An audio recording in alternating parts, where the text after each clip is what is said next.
Bonjour Twitch, bonjour YouTube, nous sommes de retour avec Marvin pour ce live destiné aux empereurs ottonins. Et là on va voir Marc Aurèle, mais aussi, moins connu, un peu effacé derrière Marc Aurèle, on ne sait pas vraiment pourquoi, sûrement parce qu'il est mort avant, Lucius Verus, voilà, donc j'affiche le visuel ici. Et Marvin donc va nous en dire un petit peu plus, voilà, sachant que pour le coup j'ai mis Lucius Verus en avant sur la miniature, et Marc Aurèle un petit peu effacé derrière, et... un easter egg se cache dans cette miniature. Saurez-vous le retrouver?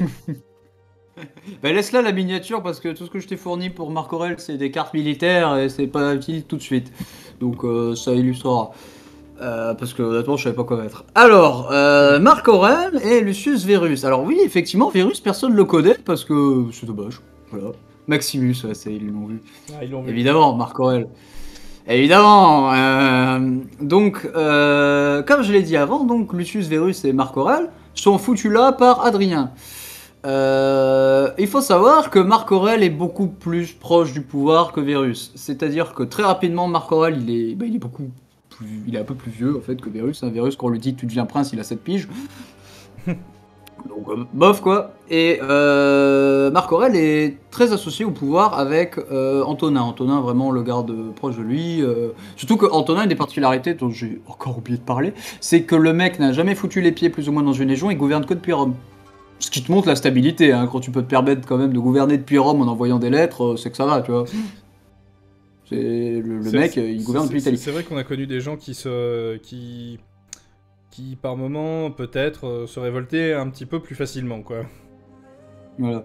C'est quand tu puis gouverner depuis l'Italie sans trop de problèmes, hein, il est jamais vraiment allé sur le front. Marc Aurèle, on a souvent dit qu'il avait pas forcément d'expérience militaire, mais on sait qu'il était un peu sur place. C'est pas l'histoire de sa vie non plus, parce que l'histoire de sa vie c'est la philosophie. Hein, c'est pas pour rien qu'on l'appelle l'empereur philosophe. Salut SCB. Donc Marc Aurèle, lui, est très associé au pouvoir, donc il fait plusieurs grades, etc. Hein, tout le cursus de Rome, tout ça. Et en fait, quand Antonin meurt, ben, vu que Marc Aurèle est assez associé au pouvoir, donc il monte sur le trône sans problème, et on arrive à un stade où le Sénat se demande est-ce que la décision d'un vieux con, entre guillemets, toujours dans l'histoire, dans l'idée sénatoriale qui est Adrien, de vous mettre deux sur le trône il y a 23 ans, ça compte encore. La prescription, c'était il y a 23 ans qu'il a décidé ça, l'autre. C'est à quoi Marc Aurèle lui dit oui. Ouais, on sera deux sur le trône. Ah, Lucius ouais, ah, c'est vrai que je suis là, moi. Voilà, parce que Lucius Verus, sa vie absolue, c'est de se bourrer la gueule. Ah, le mec aime faire la teuf. Alors, ça veut pas dire qu'il est mauvais. En vrai, il est plutôt compétent en administration. On l'a même vu avec Titus, hein, que des mecs qui se bourrent la gueule peuvent être géniaux. Ouais, mais il continue de se bourrer la gueule, mais quand il est empereur, vraiment faire la fête, c'est son kiff de vie. Hein. Lui, vraiment, c'est pour ceux qui ont regardé les confessions d'histoire, vous voyez, Marc-Antoine, voilà. Oui. Que Marc-Antoine qui adorait faire la teuf, tout pareil, dans les grandes lignes. D'accord. Ce qui aura tendance à un peu saouler des fois Marc Aurèle, qui lui dit tu peux te calmer s'il te plaît, il fait Et Marc Aurèle, lui, qui est un énorme philosophe. Ah bah ouais, c'était tellement épique. Le micro a sauvé la saturation. Marc Aurèle, il est en mode, mais faut se calmer, oui, sur mode, on fait la teuf. Il est chiant, Marc Aurèle, en vrai. Bref, donc, les deux arrivent au pouvoir sans problème. Pareil, hein, vraiment, il n'y a aucun souci, les deux arrivent au pouvoir. Marc Aurèle est quand même plus important à la primauté. C'est-à-dire que, par exemple, Marc Aurèle est le seul à avoir le grade de Pontifex Maximus, donc c'est lui le patron de la religion. Et il a été consul une fois de plus que Verus. Donc il y a quand même dans l'idée de Marc Aurèle, patron, Verus... Verus, mec, patron bis. Ouais, voilà, le mec en backup, quoi. C'est ça. Alors, la première chose qu'ils font, c'est un énorme chèque au prétorien de 20 000 balles. Ah, oui, ça aide en général à conforter son règne. Alors pourquoi on ne sait pas, parce qu'il n'y avait pas de problème, les prétoriens ils sont en mode ok, mais... Les prétoriens ils ont souri, ils ont fait... D'accord. Les mecs vont voir les prétoriens, ils en font... Un gros chèque, tiens, 20 000 sesterces, cash, qui le chèque depuis le début de l'Empire, il a triplé déjà. Hein. Tu vois, il augmente régulièrement. À chaque règne, il a tendance à prendre 5 000 balles, quoi. Donc vraiment les prétoriens, parce qu'on sait que les prétoriens, ils en ont buté 2-3 déjà, dans le doute. Voilà, oui, les mecs dans le doute prennent les devants. Dans le doute, filer... Oui, voilà. Voilà, éviter un coup d'épée mal placé, tout ça. Ouais. Les mecs, en vrai, sont très efficaces. Par exemple, en 161, il y a une crue du Tibre et ils s'en occupent super bien. Tu vois, les ennemis proches du peuple, etc. Et d'ailleurs, les deux ont un professeur qui s'appelle Fronton, qui est considéré comme l'un des... qui est un avocat, et qui est très connu à Rome. Il y en a qui le comparent à Cicéron, tu vois. Ok. Très dans l'éloquence. Et c'est leur professeur à tous les deux. Et il est trop fier.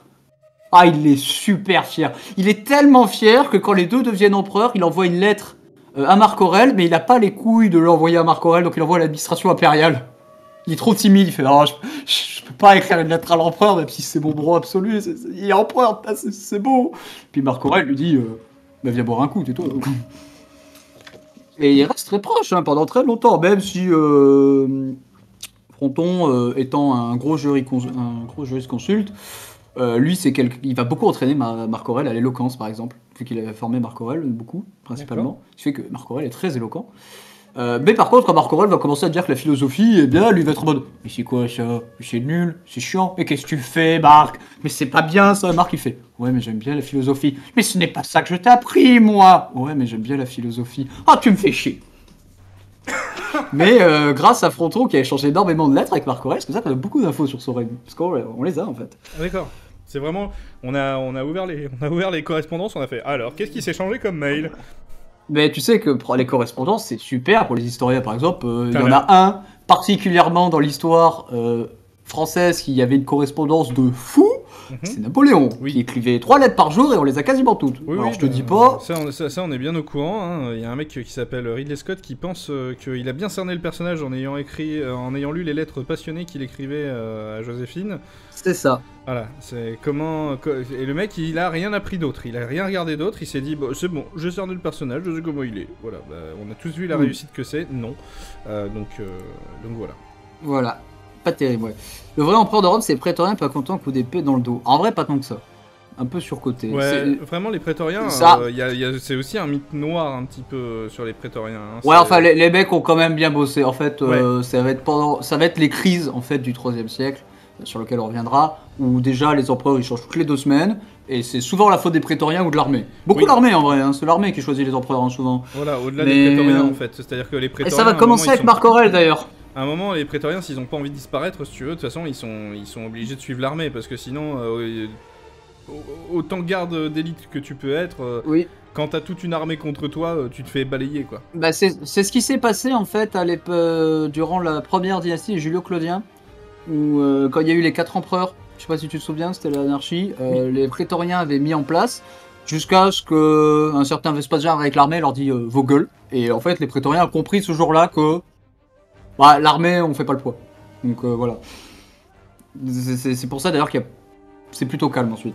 Bref, par contre, il y a vite un problème. Ouais. Sinon, c'est pas drôle. Les Parthes, ça fait longtemps. Ah, bah ça faisait longtemps. Comment ça va? Et bah exactement la même chose qu'avec Trajan. Oh, l'Arménien, il prend Romain. Et si je le changeais? Et je mettais c'est encore l'Arménie qui change? C'est toujours l'Arménie qui pose problème entre les deux empires. Il faut arrêter, monsieur, il faut partir. Donc, rebelote, en fait. Les mecs viennent, changent le roi d'Arménien, les Romains, ils font nique ta mère. Le Sénat, il fait nique ta mère. Et on fait, on va les défoncer. Alors, le problème, c'est que ça se passe pas si bien que ça. C'est-à-dire que le gouverneur local qui est proche contre-attaque, du coup, pour tenir un peu la ligne, etc., avec une légion. Ça se passe tellement mal que la légion les raye de la carte. Ah! Ça commence bien, cette histoire. Je dois montrer les visuels maintenant ou pas? Non, pas encore, parce que c'est les guerres. J'ai pas trouvé de bonnes cartes, en fait, avec la guerre part. Donc c'est pour les guerres. Les mecs, ils ont brûlé toutes les cartes après, ils ont dit non, mais c'est pas notre. Voilà, mais tu sais que quand tu tapes sur internet ou n'importe quoi, on te sort une jolie carte de l'Arménie. Je suis en mode d'accord, et je refais quoi? Donc je me suis tâté à te mettre une carte de l'Arménie, sauf que j'ai dit à part dire à quoi ça ressemble l'Arménie. Ça sert pas à grand chose. Donc ça se passe pas très bien sur le front. Et Marc Aurèle, qui en a un peu plein le cul, décide d'envoyer Vérus personnellement sur place. Hein, il fait on va envoyer le Tchad, l'autorité suprême. Hein, il va, vas-y toi. Il est complètement à 3h du mat, t'as les mecs qui viennent le chercher. Mais Vérus va être rébut tout le long du voyage. C'est-à-dire que Vérus, il descend dans le sud de l'Italie, il fait 3 picoles sur place, il rejoint même par Marc Aurèle avant qu'il lui dit qu'est-ce que tu fous. Il passe par la Grèce, il s'arrête à peu près à tous les bars locaux de long de l'Anatolie. Le mec met plus d'1 an à arriver sur place. Hein. Quoi?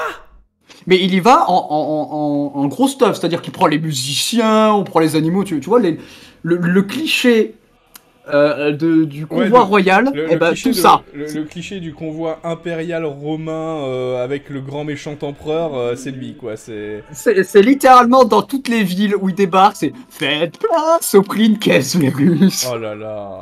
Digne de latin, c'est terrible. Le mec s'arrête à toutes les villes thermales, parce qu'il y a des villes déjà un peu thermales, c'est avec des thermes. Il s'arrête à toutes les villes, il fait toutes les beuveries sur la route. Et même arrivé sur place, il reste en autre chose pour picoler. Quoi il administre très bien, et en vrai, il fait des conseils de guerre avec ses généraux, et ça se passe bien. C'est juste que le mec a un penchant pour faire la teuf tout le temps, quoi. D'accord, ah merde, bah j'ai mis le truc d'Antonin, du coup, trop tard. Donc, le mec, oui, parce que il fait un AVC sur la route, d'ailleurs. Je vais juste en profiter. Ah ouais, d'accord. Ah oui, quand même. Un petit. Voilà, mais parce que pour vous rappeler quand même, en termes de voyage, c'est l'entrée d'Aladin dans Bagdad, c'est ça. Faut vous imaginer que, regardez, je rappelle que en un an, Adrien, il a fait Antioche, Ostie. Là, on est en train de vous expliquer que le mec, bon... En un an et demi, il est à Antioche, quoi. Voilà. Terrible. Lui, il va mettre 6 mois de plus, quoi, si tu veux. C'est-à-dire que le mec part début 162, il arrive milieu de l'année 163. Bon, ça fait un an et demi que c'est le bordel hein, sur la frontière. Et encore, Adrien, il a pas fait genre rapide, si tu regardes. C'est-à-dire qu'il aurait pu partir directement là par voie de mer, et sinon, en soi, bah, il a longé littéralement toute la frontière. Alors que l'autre, là, s'il a envie de faire un tracé, j'imagine qu'il y a plus direct et plus rapide. Ah bah ouais, non mais clairement, il s'est arrêté à toutes les étapes de beuverie possibles et imaginables. Hein. Bon, il arrive quand même, sur place, après avoir fait un petit AVC à la con. D'ailleurs, il y a même Fronton qui la voit un message en mode « Repose-toi, bébou ». Fronton, il est jamais bien loin, toujours en train d'envoyer des lettres. Il envoie des messages de type « Repose-toi, ça va, tranquille ». Et il faut... Force pas, hein. Là, Fronton, il est en panique pour ses bébous, c'est ses deux bébous. C'est très rigolo, du coup. Il arrive, et en vrai, la guerre, c'est un peu la merde, mais en 3 ans, c'est plié. C'est-à-dire qu'en fait, il a des généraux compétents. Hein. Même Marc Aurèle, en fait, ils ont des hommes compétents dans l'Empire. Ah oui. Hein, ils ont des administrateurs, des généraux compétents, et il est bien épaulé.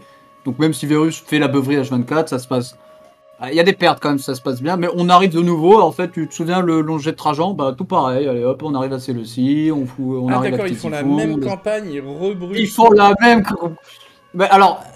Plus, c'est-à-dire que là où avec Trajan on s'amusait à faire quelques pillages, là on va peut-être aller un poil plus loin. C'est-à-dire que les mecs arrivent devant Séleucie du Tigre, donc the grosse ville en face de Ctésiphon, sauf que vu que c'est une population majoritairement grecque, les mecs ouvrent les portes. Ah. Ils ouvrent les portes aux Romains. Et pour remercier, les Romains foutent le feu. Ah. Mais quand je te dis qu'ils foutent le feu, elle va jamais s'en remettre la ville. Hein. Dans 50 ans plus tard, c'est un pan de l'histoire. Hein. Ah, c'est marrant, ça. Des Italiens qui rentrent dans une ville grecque, qui brûlent tout, et la ville, elle s'en remet pas. C'est curieux. Tiens, ça me rappelle. Ça me rappelle une ville dans le futur, là, qui va vivre un truc un peu similaire. C'est bizarre. Ouais, mais en vachement pire. Voilà. Donc les mecs s'amusent à piller et ils négocient la paix. Et en vrai, la paix, parce que c'est chiant en fait, hein, c'est comme d'hab, le ravitaillement c'est de la merde. Et puis les mecs ont retenu que bah ils arriveront pas à occuper. Donc en vrai, ils gratillent un peu de territoire, ils renforcent des états vassaux, tu vois, qu'ils ont sur le long de la frontière. C'est plus ou moins de victoire, et en 166 c'est plié quoi, on rentre à la maison. Ouais, on rentre, triomphe. Avec Marc Aurèle. Et leur gosse déjà commode 5 ans. Ah. En fait, c'est incroyable, c'est un énorme triomphe familial. Il y a les deux qui font un triomphe, et puis ils ramènent leur gamin aussi. C'est pas son seul gamin, Commode. C'est juste que les autres vont mourir en cours de route, manque de bol. C'est dommage. Celle qui survit, c'est le mec qui est fan de combat, quoi. Et le truc, c'est que ils sont bien dans le partage du pouvoir, ça fonctionne bien en vrai qu'il y ait 2 empereurs. Du coup, Verus en profite pour rafler les titres de Arménien / Parthe, hein, tu sais, comme on prend des titres par rapport aux endroits qu'on a envahis, et Marc Aurèle les rafle aussi au passage. Au début, il est en mode non, mais c'est bon, j'ai pas besoin, c'est pas moi qui fais le boulot. On lui dit si, c'est bon, on est deux. Ok. Et du coup, il garde les titres et tout. Alors, c'est drôle, c'est que Verus se donne des titres alors qu'il a pas foutu grand chose, surtout ses généraux. Lui, il est à côté, derrière, sur son cheval, il fait ah, ça se passe bien. Bon, je rentre, je vais boire un coup. Hein. Le mec, littéralement. Oh putain. Il fait chaud là bon, aujourd'hui. Ça se passe bien. On tape un peu. Le problème, Le problème... il est quand même compétent, c'est juste qu'il fait la teuf tout le temps. Le problème, c'est que les Germains s'y mettent aussi. Ah. Et là, Tu peux mettre la première carte. Très bien. Là, tu changes de visuel. Alors, très rapidement, les Germains, sur un coup de tête pas royal, en vrai, ça veut... T'as des Germains qui décident d'aller à Rome pour tenter du pillage. Pas forcément ceux de la frontière, c'est qui viennent de derrière encore, tu vois. D'accord. Ils foutent la merde. Mais ils descendent pas mal, ils descendent jusqu'à Aquileia quand même. Ah oui, si tu regardes, on est à l'entrée de l'Italie. C'était pas arrivé qu'une armée germaine vienne foutre des sièges en Italie depuis la Marius. République. Depuis Marius, en fait. Bah ouais, depuis Marius, exactement. Donc, sur le coup, les Romains sont un peu en mode what the fuck. À tel point que Marc Aurèle et Verus décident d'y aller personnellement. Aussi pour faire dessouler l'autre, parce qu'en fait, il est devenu addict au jeu en revenant. Oh putain. Oh, la partie de Crusader Kings qui se passe mal. Verus, façon de parler, il passe sa vie au casino maintenant. Il est devenu addict au jeu. Le mec, il fait que t'as le Marc Aurèle et les sénateurs qui l'attrapent par le callback, qui font bon, écoute, t'es peut-être bon en administration, mais on en a un peu plein le cul de tes conneries, donc tu vas venir avec nous et on va aller régler le problème. Une des raisons qui fait que c'est un peu la merde sur la frontière, c'est que déjà la plupart des... Ça a commencé pendant la guerre avec les Parthes et la plupart des légions sont barrés en Orient. Ouais. Donc c'est un peu la douille, quoi. Parce que comme j'ai dit, l'Empire, il peut gérer un front à la fois, je l'ai expliqué la dernière fois. Ouais, il chiffrera sinon. Et donc là, on arrive effectivement sur le fait que l'Empire, il a gardé ses garnisons, enfin ses légions à l'est, au cas où les Parthes chercheraient à se venger. Et donc, en fait, il y a aucune... Non. Non. Ok. Non, on est pendant la guerre avec les Parthes. Ah, c'est pendant... Ah oui, d'accord. Ça commence pendant la guerre avec les partis. Ça commence. Donc, ce qui fait que sur le coup, les mecs arrivent à rentrer parce que déjà, il y a beaucoup moins de troupes sur place. Et aussi, il y a un autre problème qui va arriver, qui va être the gros problème du début du règne de Marc Aurèle. Est-ce que je vous ai déjà parlé de la peste antonine? Ah! Une épidémie de peste. Bon, alors en vrai, on pense que c'est la variole. Yeet. Mais, alors, on a souvent dit que les mecs l'avaient ramené de Parthes, les légions romaines. Parce que, alors ça c'est ce qu'il dit selon les sources de l'époque, même si c'est un peu foireux, c'est remis en question, c'est comment les mecs quand ils ont foutu le feu à Séleucie, ils ont pillé le temple d'Apollon. Et en foutant le feu au temple d'Apollon, il y aurait une fumée noire qui en serait sortie, et que les mecs auraient été maudits par les dieux pour avoir profané... Bon, ça c'est l'idée romaine. Ouais, après en vrai, après une fumée noire, peut-être parce qu'il y a du feu. Oui. Ça c'est ma théorie à moi. Voilà. C'est-à-dire que s'il m'avait dit une fumée jaune, je les aurais regardé, j'aurais fait oui, bon... Elle était bonne la mimine encore aujourd'hui. Ouais, c'est ça. Alors, est-ce que ça vient d'avoir foutu le feu à un temple? Non. Est-ce que les Romains l'ont ramené de Parthes? Probable. Surtout que les légions bougent beaucoup entre les Germains et du coup, etc. Bah, ça se déplace pas. Et on a un problème de peste. Enfin, c'est de variole du coup. Et bah, c'est un problème sévère à ce moment-là. Alors, du coup, on n'a pas les chiffres exacts parce que. En fait, on est très bien documenté sur cette peste antonine, je vais l'appeler la peste, hein, mais retenez que c'est la variole, hein, on pense, par cette peste antonine, que j'ai toujours pas compris pourquoi elle s'appelle peste antonine. Bah, je pense que c'est lié à les Antonins. Ouais, mais... Oui, c'est parce que c'est la dynastie des Antonins, ouais. Voilà. C'est pour repérer, on va dire que c'est pour repérer en fait la période où il y a eu cette peste-là. C'est ça, ouais. C'est ça. Comme la peste de Justinien, oui, c'est vrai, maintenant que j'y pense, c'est bête. C'est quand même pas mal la même merde. C'est-à-dire qu'on va avoir des retours de cette peste pendant le règne de Commode même. Selon les chroniqueurs de l'époque, on parle de 2000 morts par jour à Rome. Ah ouais. C'est pas mal. Et selon les chiffres, on estime, parce que les chiffres vont de 3 pégus à 50 millions, façon de parler au niveau des morts, tu sais comme on aime bien amplifier les chiffres, on estime qu'elle va quand même faire entre 5 et 10 millions de morts. Sur une population de 64 millions quand même dans l'Empire, donc ça tabasse. Ouais, ça fait quand même... Non, c'est pas Ctésiphon, c'est Séleucide utile. Je vois quelqu'un qui le dit, c'est Séleucide utile qui sur la légende. Mais même, c'est pas un siège en lui-même qui aurait filé la peste. C'est ce que j'ai dit. D'où ça vient exactement, on sait pas. Bah, d'où ça vient, c'est qu'ils sont rentrés dans une ville. Ça viendrait d'Orient. Ça viendrait d'Orient. Ce qu'on est quasiment sûr, c'est que c'est le mouvement absolu des légions romaines et d'autres trucs en facteur qui fait que ça bouge pas mal dans l'Empire à cette période. Que bah ça l'a répandu quoi. Et puis dans les villes tout simplement, bon on a le cliché des Romains qui vont tout le temps au terme, qui pensent qu'à se pomponner. Bon l'hygiène c'est pas ça non plus, hein, donc ce serait pas super bien. Hein. Vous voulez un autre exemple tout bête. Aller au terme ça coûte un peu. Non c'est pas ça le problème. Non, c'est juste que. Ok. Non c'est juste que. C'est juste que t'as pas le temps. L'eau, c'est pas... L'hygiène, c'est pas toujours parfait, quoi. Rome, ok, elle est surpeuplée. Donc on pourrait se dire c'est lié à ça.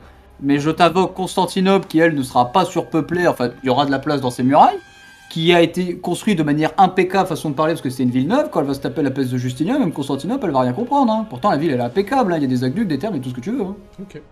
Elle est pas aussi surpeuplée que Constantinople. Bon, ça va être la merde, encore pire. Donc quand tu tapes une épidémie...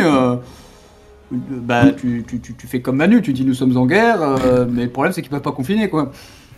Donc bah, c'est la merde. Et puis bah, Vérus il va mourir. Ah oui, de la peste antonine. Bah, alors de la peste antonine, on sait pas, on n'est pas sûr. Mais en fait, après avoir réglé un peu le problème à la frontière, les mecs reviennent et c'est Aquiléa. C'est sur le retour que Bibiche, bah il clame. Ah ouais. Voilà. Donc c'est Halo. C'est chiant. Et alors Marc Aurèle lui faisait un peu la gueule parce qu'il en avait plein de cul de ses beuveries, mais on le ramène quand même à Rome. On va être sympa, on va le ramener quand même. Voilà, on fait ça jusqu'à... Non mais on fait ça bien, on l'enterre proprement. On va peut-être pas le On se pose la question pendant 5 minutes de est-ce qu'on en prend un deuxième, soit comme Marc Aurèle répond, écoutez, non. Ah non, vous me remettez Par contre, Marc Aurèle va quand même en profiter tout doucement avec tout ce bordel. Et il l'a déjà fait depuis son petit triomphe, à rappeler qu'il a des gamins, que lui il compte pas adopter, et que bah, ils hériteront de l'Empire. Incommode. Et oui, le meuble. Donc voilà. Le meuble, on y reviendra. Donc, malheureusement, Marc Aurèle n'ayant pas de chance, bah, les Germains vont pas se calmer. Alors, attends. Donc il leur a bien mis une... Ouais, j'avais pas vu, mais en fait, t'as plusieurs visuels sur cette guerre. Eh ben, je t'en ai mixé toutes les guerres Marcoman que je t'ai mis. Ah, d'accord, parce qu'il y en a 2. 4. Ah, il y en a 4. Ah, pardon. Ah, je t'ai fait ça bien. Oui, d'accord. Donc, mais il va où, là? Non, mais... Donc, pour revenir au début. Donc, Marc Aurèle, bien il adore la philosophie et que la guerre de base, c'est pas son dada absolu, hein, même s'il est pas si mauvais que ça. Et puis il est bien entouré, pour donner à quel point le mec est progresse pro-philosophie, c'est qu'il avait 3 tuteurs, et dans les 3, il y en avait 2 qui étaient grecs. Eh ben, il doit aller faire la guerre. Sauf que ça coûte BBF. Donc, ce qu'il va faire, c'est qu'il va aller au forum de Trajan, il va venir avec plein de trucs du trésor impérial, et foire aux enchères. Qui veut un vase ayant appartenu à Adrien? Oh, la coupole de Trajan, qui veut? Ah bah, il va financer comme ça, hein. Ah ouais? Malgré les 2,7 milliards de sesterces. Eh ben, les 2,7 milliards, ils vont partir dans la peste antonine. Oh putain! Bah, ça coûte... Bah oui, quand t'as des morts par paquet de millions, que forcément, du coup, ça casse les rentrées d'argent, parce que...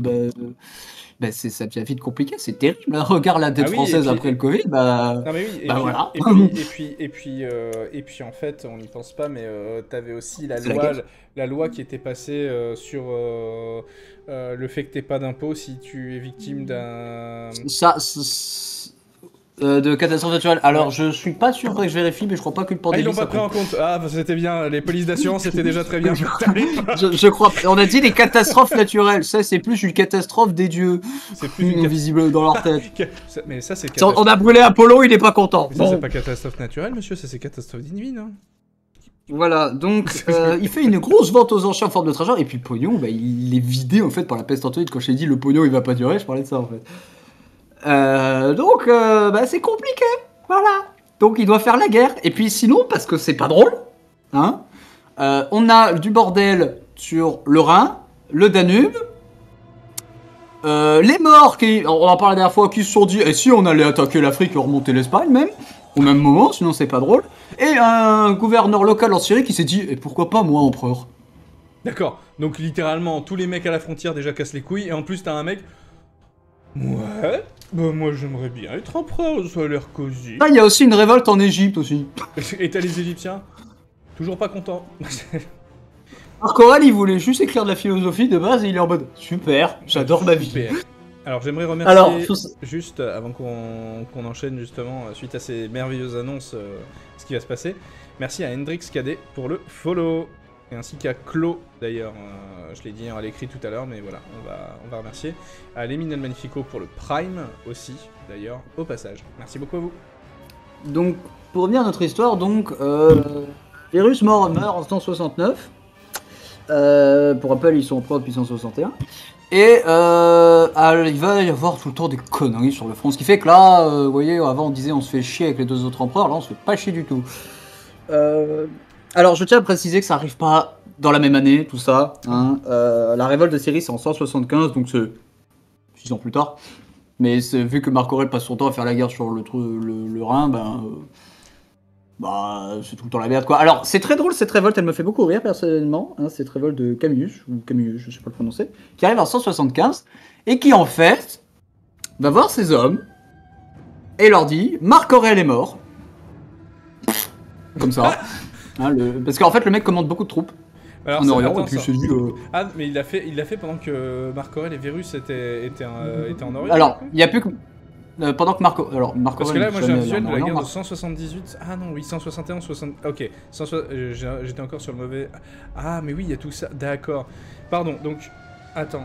Donc pendant que Marc Aurèle est 170, et là le mec qui va en 175 dire Marc Aurèle est mort, ok.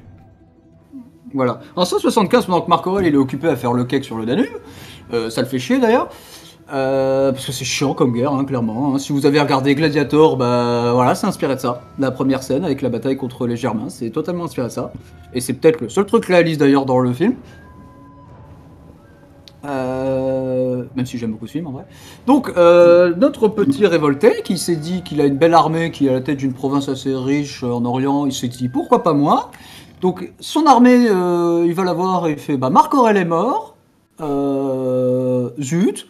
Quel grand homme c'était, divinisons-le, respectons-le, et maintenant on fait quoi? Son armée elle dit mais deviens empereur, c'est un peu l'armée qui fait impérator, le mec porte le pourpre, il dit en l'honneur de Marc Aurèle, je restaurerai la gloire de Rome et on va calmer tout ça, sauf que Marc Aurèle il est toujours vivant. Le mec envoie des lettres du coup à toutes les provinces autour, l'empereur est mort, je prends les affaires, et Marc Aurèle il apprend ça, il fait... Que c'est que ce bordel? C'est quoi cette histoire? C'est comment ça? Qu'est-ce donc que c'est en papa outri? Qu'est-ce que c'est que ce sveul là? Oui, je commence à en avoir plein le cul de ces histoires, moi. Non mais j'en ai plein le cul, moi. Marc Aurèle il est en mode mais ça commence à me faire chier. Le mec qui envoie le faire-part sans le faire exprès à Rome. Marc Aurèle est mort. Comment ça, je suis mort? Donc voilà, c'est Cassius, je me suis retrouvé dans mes notes, okay, qui du coup, qui est gouverneur de Syrie en 75, qui est l'un des grands commandants militaires en plus, hein, c'est vraiment pas jeu rigolo de base. Hein. Oui, donc en fait quand il fait ça, le mec il tente vraiment juste sa chance pour... Donc il croit que Marc Aurèle est mort et il fait vas-y, alors il croit, alors ça nous vient de Dion Cassius, mais le problème c'est que les historiens romains, source, voilà, mais de ce qu'on sait, le mec aura accepté la pourpre impériale, sur ordre de la femme de Faustine, parce qu'elle croit que Marc Aurèle va mourir et craint que l'Empire ne tombe entre les mains. Oui, donc sur la femme de Marc Aurèle. En fait, il aurait reçu de la femme de Marc Aurèle. Parce que la femme de Marc Aurèle, elle est occupée à tout le temps faire des dingueries en Orient. Ah, donc Faustine, genre, quand tu dis dinguerie... Elle est pas fidèle. Ouais, voilà, d'accord. D'ailleurs, elle a un kiff avec les gladiateurs. Ah. Oui, la légende de Commode, tu commences à voir d'où elle vient? Oui, d'accord, ok. La légende noire de Commode qui commence à apparaître. Commode, on va dire oui, on sait pas trop le pauvre, il a rien fait, il a joué de légende noire au cul. Parce qu'on dira que non, il est pas fils de Marc Aurèle, il est fils d'un gladiateur que le s'est tapé. Voilà. Merci maman. Donc c'est ça. Donc Marc Aurèle, c'est tellement le bordel à ce moment-là qu'il essaie de faire en sorte que ça ne se sache pas, qu'il y en a un qui fait le cake en Orient. Il dit non mais on va garder ça secret, jusqu'à ce que son armée vienne le voir et lui dise what the fuck. L'armée de Marc Aurèle va voir Marc Aurèle et fait alors on nous dit que tu serais mort, bon t'es devant nous donc ça va pas l'air d'être le cas, mais comment ça il y a un mec qui est empereur maintenant en Orient? Ce à quoi Marc Aurèle leur dit oui mais non. Oui mais non. L'avantage, c'est que les gouverneurs locaux en Orient, fidèles à Marc Aurèle et sachant qu'il est pas mort, font what the fuck aussi. Ah oui. Donc ça va. Sauf que Marc Aurèle, il s'est dit j'ai déjà un problème de Germain, si on peut éviter la guerre civile, ce serait bien quand même. Donc on fait on répand dans l'Empire que Marc Aurèle il est vivant. Du coup, Cassius, il est un peu en mode vous êtes pas mort, espèce de connard. Et puis Marc Aurèle, il fait non. Bah non, mais qui vous a dit ça, Sénat qui en a un peu. C'est le Sénat qui en a un peu plein le cul. Alors à la femme, selon Dion Cassius, hein, toujours, donc à prendre, hein, avec des pincettes quand même. Le Sénat qui dit ennemi d'État. T'es viré. On va te buter. Ah, putain. C'est qui se traite là, Oh, le mec hein qui se chie Bon. dessus littéralement à ce moment-là. C'est à ce moment-là que Marc Aurèle, qui se dit je vais préparer une petite expédition pour aller calmer la rébellion, prend Commode, le fait venir Commode de Rome, le ramène devant les légions et fait ça, c'est mon fils. Ça, c'est l'héritier. Vous respectez mes volontés, d'accord? La légion fait oui. Ça marche. Tu vois, il dit si je meurs, c'est lui. C'est pas Bibi, Chancellerie ou n'importe quel con. C'est lui, là, lui. Moi, je suis Commode. Je vais tous vous buter, j'ai un problème avec les gladiateurs. De quoi? Non, il est sympa, vous inquiétez pas. Bon. Bah, il s'avère que Cassius se fait assassiner par 2 soldats. Voilà. 2 de ses propres soldats, hein, qui se sont dit... Bah, Qui n'était pas très content qu'on leur ait dit... Et on envoie même la tête à Marc Aurèle, comme preuve. Ah. Qui refuse de la voir. Bah oui, une petite pompée, là, comme ça. Voilà, on bute un de ses fils au passage, mais on décide d'envoyer les autres en exil. On refuse de condamner à mort les sénateurs même qui ont participé à l'usurpation. Parce que c'est déjà tellement le bordel que si on peut éviter de devenir un tyran, ce serait cool. D'accord, parce qu'il y a eu des Il y a 2-3 sénateurs qui ont soutenu. Marc Aurèle fait c'est bon, je vous pardonne. C'est déjà assez la merde comme ça, si je peux éviter d'être un tyran, ce serait cool. Okay. Donc voilà, et donc Marc Aurèle passe sa vie à faire la guerre, comme tu peux le voir sur les cartes, donc je t'invite à les passer. Et donc là, on a la fameuse guerre 271 à 175, avec la fameuse date 275 où Marc Aurèle apprend qu'il est mort, mais qu'il est pas mort. C'est ça. 178 à 179, donc à chaque fois, c'est les marquements qui cassent les couilles. C'est surtout les marquements qui cassent les couilles, ouais. Voilà, les marquements que vous pouvez... Tel point que les marquements, ils sont calmés à la fin. Hein. Les marquements qu'on retrouve évidemment dans Rome 2 Total War aussi. Hop, et qui sont jouables, je crois que c'est eux... Ah non, c'est les Chérusques qui sont jouables, pardon. C'est pas les marquements. Les marquements, tu peux les jouer dans le DLC d'Auguste, de mémoire. Même pas sûr. Ouais, peut-être, mais même pas sûr. Tiens, je pense que c'est... Bref. Donc, effectivement, là, c'est la guerre de 178 à 179. Il y a un fleuve qui s'appelle Wag, incroyable. Comme quoi. Et 180, 182. Mais donc, en fait, à chaque fois... Si je comprends bien là, à chaque fois, c'est une guerre, mais qui n'est même pas une guerre de territoire, en fait. Enfin, ça alors les Romains vassalisent en fait beaucoup. Ouais. Voilà, c'est ce que tu vois, ils vont vassaliser un petit peu. Alors en vrai, si. En fait, Marc Aurèle pensait annexer le truc pour lisser la frontière et pour la repousser un peu, c'est juste qu'il va mourir avant. Ok. Donc au final, ce sera pas annexé, mais il y avait le projet qui était dans les tests. Parce qu'il y a des super montagnes là, quand même au-dessus, genre... Bah il y avait l'idée, mais ça n'a pas été concrétisé. Alors pour te donner l'idée à quel point c'est un peu la merde quand même, on a quand même des barbares qui rentrent dans l'Empire et qui commencent à s'installer dans l'Empire. Ça va rappeler des choses un peu plus tard. Mais en fait ça va pas si bien se passer que ça, étonnant. Par exemple, des barbares vont s'installer en Italie, entre autres, dans le nord, pas très loin de Ravenne. Et un jour les mecs font pas content, révoltent et prennent Ravenne. Ah! Rien que ça, hein, quand même, hein. C'est pas mal. Ce à quoi Marc Aurèle leur met une baffe par ricochet et interdit littéralement aux Germains d'entrer en Italie, ne serait-ce de s'installer. Ok. Voilà. Et pour donner d'autres idées, c'est quand même que les mecs, donc je t'ai parlé de Ravenne, je t'ai parlé qu'ils vont aller à Aquiléa, les mecs vont même passer le Danube à un moment, ils vont descendre jusqu'en Achaïe quand même. Ils vont aller du côté de Sparte, les mecs. Foutent un peu le sbeul. Parce que même, ils n'arrivent pas à prendre Athènes, ils essayent de prendre Athènes, ils n'y arrivent pas. Donc c'est quand même sportif comme période. Donc. Ils font une petite goth avant la goth, quoi. C'est ça. Donc c'est sportif quand même. Ouais. Une belle journée. Mais ouais, belle journée. Donc Marc Aurèle qui lui voulait juste écrire des poèmes philosophiques, façon de parler. Et il passe son temps à faire la guerre, quoi. Et puis il finit par mourir parce que ça arrive bien un jour. Donc grand empereur certes parce qu'il meurt en 180. Parce que oui, c'est ces légions qui continuent encore de faire régler un peu les problèmes sur la frontière, notamment Commode qui est là aussi, qui est venu filer un coup de main quand même. Parce qu'entre temps il a grandi. 58 ans hein, environ Marc Aurèle à ce moment-là. Par contre on sait pas où il est mort. Ah ouais? C'est-à-dire qu'il est sur le front. Et où est-ce qu'il est mort exactement sur le front On imagine Sirmium, parce qu'il y avait en Serbie. Parce que il y avait un palais impérial sur place. Mais en fait on n'est pas sûr. Et on n'est pas sûr non plus de quoi il est mort, parce que le mec tombe malade et en une semaine, montre en main, il est cané. Ah bah c'est une vilaine petite grippe. Bah, on évoque parfois la peste qui est toujours en train de foutre le sbeul, mais on sait pas. Ah oui, pendant tout ce temps-là, il y a la peste qui continue. Ah ouais, elle revient, elle fait des petits allers-retours, comme ça, je te dis, elle fait même des coucous encore pendant le règne de Commode. Coucou. Mais... Coucou. Ça vous tente de mourir par paquet de 1000 Je sais pas, si. La peste de Jirachi. Coucou. Voilà, alors faut savoir que du coup, Commode monte sur le trône sans trop de problèmes pour conclure, et tout le monde tire la gueule. Bah oui, Parce que Marc Aurèle, il était vachement aimé quand même, puisque le mec tient pas en place déjà. Et parce qu'il est tout le temps occupé à gérer l'Empire, et puis d'une manière générale, il a plutôt géré ça bien, quoi. Le mec est populaire, alors... Oui, il a pas fait autant de réformes administratives que ses prédécesseurs.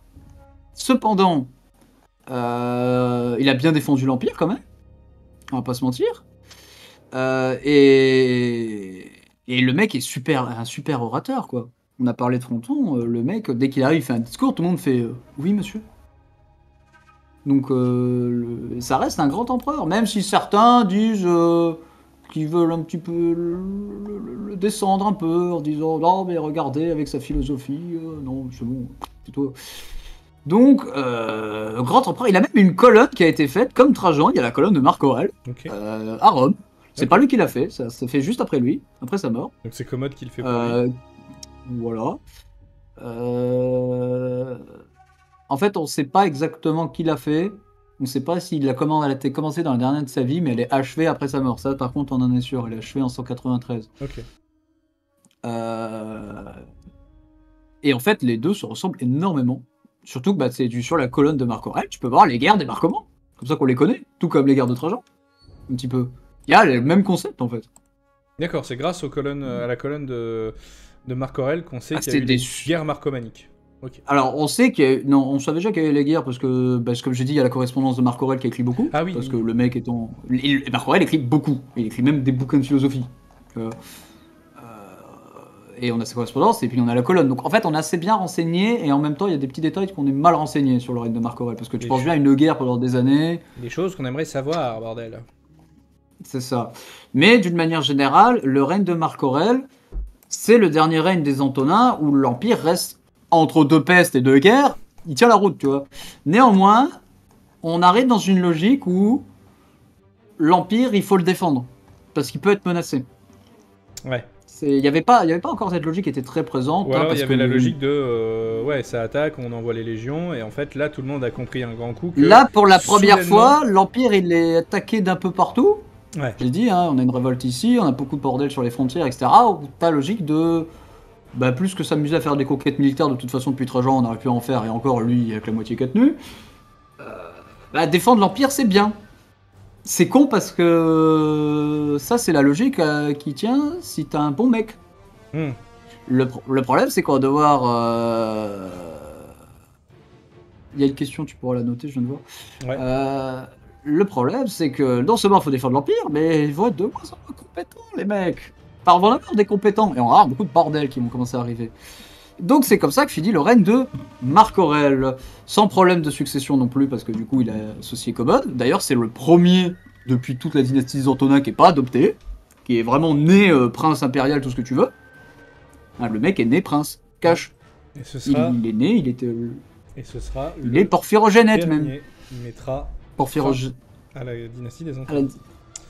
Les porphyrogénètes, pour info, c'est né dans le pourpre. Parce que tout simplement le pourpre impérial, qui d'ailleurs, le terme vient précisément de l'Empire byzantin, parce qu'en fait il y avait une salle tout en pourpre marbre dans le palais impérial, et c'est là-bas qu'on faisait les accouchements des impératrices. Donc t'es vraiment né dans le pourpre au sens propre du terme. Qu'ils ont repris dans les Crusader Kings d'ailleurs, il y a vraiment le truc né dans le pourpre, comme trait. Oui, effectivement, tout à fait. Voilà, donc je te laisse conclure, et moi je vais pisser. Donc, ouais, écoute, vas-y, je t'en prie. Ça donne... Donc effectivement, du coup, Commode, qui va arriver et qui mettra, qui sera le dernier des Antonins, parce que Commode, c'est Commode. Et on va voir ça avec Marvin juste après. Donc merci à YouTube de nous avoir regardés, merci à ceux qui regardent la rediff Twitch, et on va passer à la dernière partie sur Commode dans une autre vidéo.